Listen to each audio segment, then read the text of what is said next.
una mano del cielo y acariciando su pelo, rulo y señal de la cruz. La caricia de Jesús hizo posible el milagro, convirtió la red en tierra, el balón hizo palomas que aterrizaban su paz. En la isla Soledad, borrando una absurda guerra, Judas no juega esta tarde, lo expulsaron por traidor. Y 11 apóstoles de Cristo con sus oídos al cielo, consultándole al Señor. Y Jesús dijo, me voy.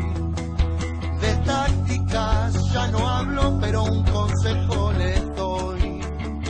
La pelota siempre al 10, que ocurrirá otro milagro.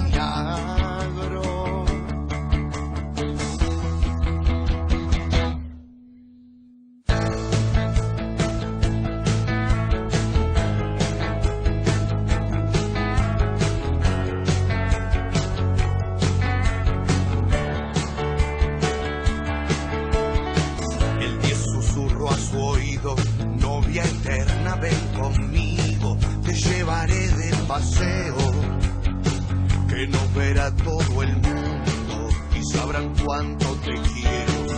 La pelota enamorada, blanca piel inmaculada, se entregaba